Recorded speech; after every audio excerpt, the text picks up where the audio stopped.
A travessia dos mundos e os espaços do inconsciente. Em Matrix Reloaded, a construção dos ambientes atua como representação simbólica de camadas psíquicas profundas. A oposição entre Zion e Matrix delineia a cisão entre corpo e mente, instinto e razão, natureza e cultura. Cada espaço revela mais do que um cenário, é expressão de uma condição interior da psique coletiva, projetada no plano estético e narrativo. As cores, sons e texturas tornam-se extensões sensoriais do inconsciente coletivo, permitindo mergulho simbólico em dimensões arquetípicas. A Matrix, como construção artificial, opera como símbolo da persona coletiva. Seus tons esverdeados e arquiteturas rígidas expressam a ilusão de ordem e previsibilidade típica das máscaras sociais que os indivíduos utilizam para se adaptar ao mundo. A música eletrônica e os combates estilizados funcionam como rituais coreografados, onde a repressão da espontaneidade é substituída por movimentos previsíveis e funcionais. A Matrix simboliza a ordem racional que mascara o caos psíquico latente. Zion representa o polo oposto, um espaço orgânico e vibrante, associado ao inconsciente coletivo humano. Os tons quentes e o uso de sons tribais evocam instintos primordiais, sugerindo uma regressão arquetípica ao ventre da Grande Mãe. As danças coletivas e rituais de união indicam a presença de uma sombra parcialmente integrada, aspectos instintivos da psique que, longe de serem negados, encontram aqui expressão e acolhimento. Zion manifesta a necessidade do retorno ao corpo como condição para a totalidade. A sala do Merovingio insere-se como representação da sombra social, um ambiente de excessos e decadência, onde o prazer imediato substitui a busca por sentido. O uso de cores púrpuras e douradas remete a Roma em sua fase terminal, revelando um arquétipo de poder corrompido. A sequência do bolo orgástico, que altera o comportamento de uma mulher com impulsos sexuais imediatos, revela o grau de manipulação instintiva operante no local, um hedonismo que mascara o vazio. A fonte da Matrix representa o inconsciente coletivo das máquinas, uma instância psíquica impessoal e desprovida de afetividade. Os corredores brancos, a multiplicidade de telas e a figura do arquiteto remetem ao arquétipo do velho sábio pervertido, inteligência elevada, porém desconectada da alma. A ausência de trilha sonora nesse espaço ressalta a frieza emocional e o predomínio absoluto do logos, desvinculado do eros. Essa instância reflete o polo unilateral da racionalidade. A figura do oráculo aparece como mediação entre esses mundos. Sua presença em ambientes domésticos, entre biscoitos e aconchego, revela uma atualização da Grande Mãe como arquétipo orientador. Contudo, sua fala ambígua e enigmática remete também à figura da feiticeira, aquela que conhece os fios do destino, mas não os revela por completo. Sua função transcendente guia Neo, sem forçá-lo, indicando o processo de escuta interior necessário à individuação. Trinity, enquanto ânima, assume papel ativo na jornada de Neo. Sua atuação inverte os papéis tradicionais ao salvá-lo em momentos cruciais, simbolizando a integração do feminino como instância de sabedoria e ação. Mais do que objeto de desejo, ela encarna a intuição profunda que conduz o herói ao autoconhecimento. Sua presença reforça a necessidade de se reconciliar com o princípio feminino interno, sensível, afetivo e relacional. Neo, por fim, realiza sua jornada não apenas como herói messiânico, mas como figura trickster, aquele que rompe com padrões pré-estabelecidos e subverte a causalidade linear. Ao descobrir que é apenas uma recorrência cíclica dentro da Matrix e não uma exceção única, ele experimenta a dissolução do ego heróico. Esse confronto com o eterno retorno o obriga a escolher entre repetição e transcendência, marcando o início da sua individuação consciente. O teatro dos ambientes como sistema de reforço. Os ambientes em Matrix Reloaded operam como sistemas complexos de contingências comportamentais, nos quais os personagens respondem a estímulos discriminativos, reforços positivos e negativos e regras operantes que moldam suas ações. Cada espaço, ao ser interpretado sob a ótica do comportamentalismo radical, revela padrões claros de controle ambiental, que sustentam tanto a ilusão de liberdade quanto a obediência disfarçada de escolha. A análise de Skinner permite observar como esses ambientes geram repertórios previsíveis, mesmo quando os personagens acreditam estar agindo com autonomia. A Matrix, enquanto ambiente virtual, utiliza estímulos aversivos, como os agentes e os sistemas de vigilância, para induzir respostas de fuga e esquiva. Neo, Morpheus e os demais libertos engajam-se em comportamentos de resistência que, apesar de heróicos, são funcionais na manutenção do ciclo. Cada confronto é seguido por um reforço negativo, o alívio da ameaça e a sensação de sobrevivência. Porém, ao não alterar o sistema, esses reforços fortalecem a permanência no jogo, simbólico de oposição, mantendo o ciclo operante intacto.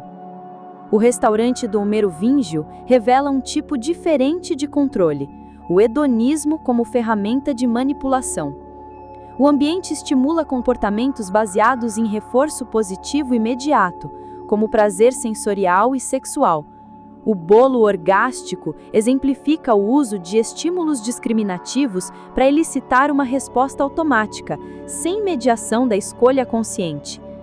Tal configuração representa o domínio do condicionamento prazeroso, onde o indivíduo é mantido no ciclo pelo desejo e não pela ameaça.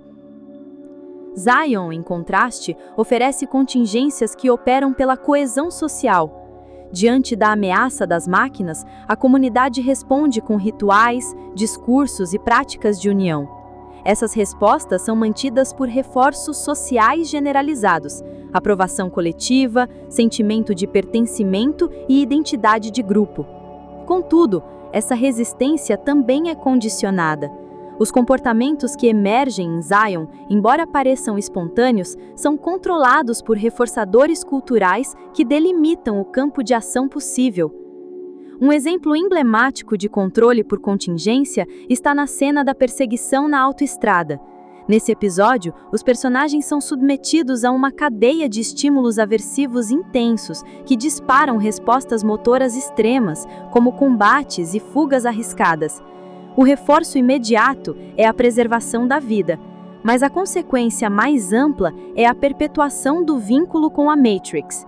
Essa estrutura comportamental ilustra um padrão de sobrevivência que, embora eficaz, não rompe com o sistema.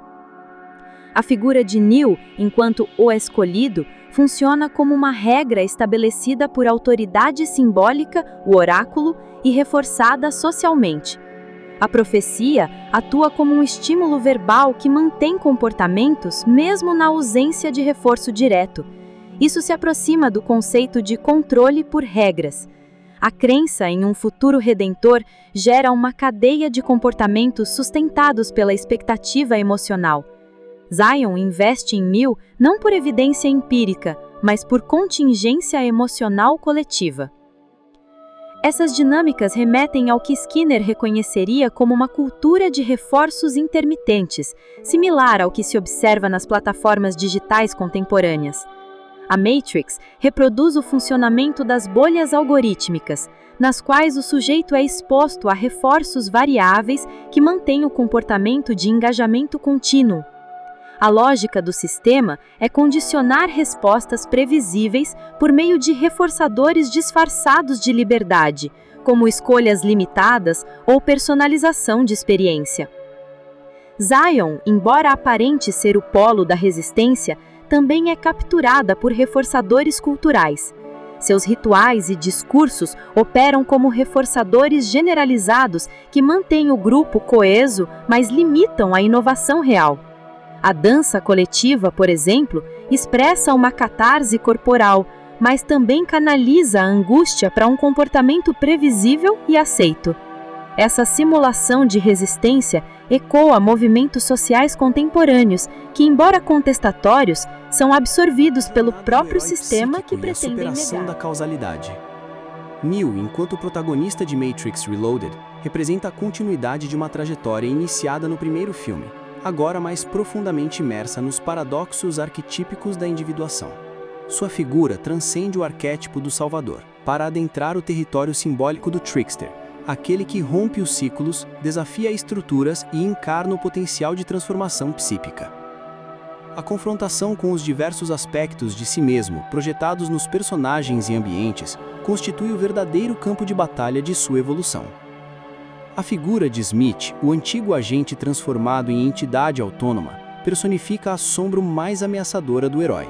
Ele representa a fragmentação do ego e o retorno do reprimido, multiplicando-se em cópias como símbolo do conteúdo inconsciente, que, ao ser negado, retorna de forma inflacionada e incontrolável. A batalha com o Smith não é apenas física, mas essencialmente psíquica. Neo enfrenta a possibilidade de dissolução da própria identidade, o colapso da coerência do eu diante do excesso de reflexos não integrados. Trinity, por sua vez, encarna a ânima ativa, a função transcendente que guia Neo para além da lógica. A decisão de salvá-la, contrariando a proposta do arquiteto de preservar Zion, não se reduz a um gesto romântico, mas simboliza a escolha pelo princípio de Eros sobre o Logos. Ao agir movido pelo afeto e não pela razão, o herói inicia um novo estágio da individuação, onde o feminino interno é reconhecido como mediador do destino. Trinity representa a voz interior que orienta o herói pelo caminho da alma. O encontro com o arquiteto marca o ponto culminante do confronto com o Self cósmico. Este personagem representa o polo sombrio da totalidade, a onisciência fria, a racionalidade absoluta, o domínio das causas. Ao ouvir que é apenas o sexto de uma série de escolhidos, Neo vê desmoronar sua imagem singular de Messias. Essa revelação ativa a função destruidora do Self, aquele que desconstrói ilusões para permitir o surgimento da verdadeira totalidade.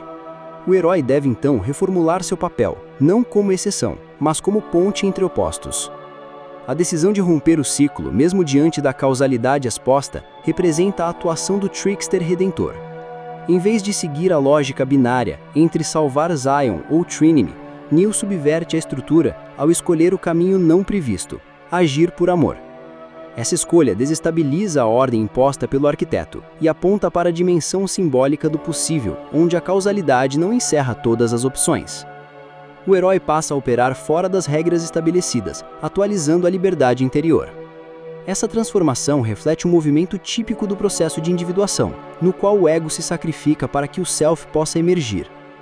A habilidade de Neo de deter sentinelas fora da Matrix sugere que a distinção entre o real e o virtual está sendo transcendida. Trata-se da manifestação da realidade psicoide, onde os limites entre o interior e o exterior se dissolvem.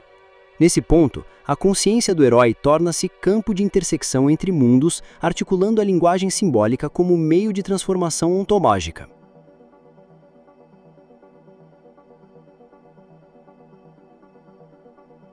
Como Jung afirma, quem olha para fora, sonha. Quem olha para dentro, desperta. Neo desperta ao perceber que a libertação não está na fuga da Matrix, nem na destruição do sistema, mas na integração simbólica dos opostos. Zion e Matrix, corpo e mente, ordem e caos, são expressões complementares de uma totalidade que ainda precisa ser reconhecida.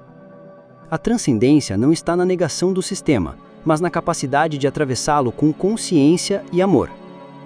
A trajetória de Neo em Matrix Reloaded evidencia que o verdadeiro ato revolucionário é simbólico, renunciar ao ego heróico, integrar os aspectos negados da psique e operar pela força do Eros. Ao escolher o caminho menos lógico e mais afetivo, ele transcende o papel de Messias e se torna alquimista de sua própria alma. Desafia a tirania da causalidade, ao manifestar o possível no impossível, tal como o ludibriador mítico, que, nas palavras de Jung, faz do absurdo uma via de revelação.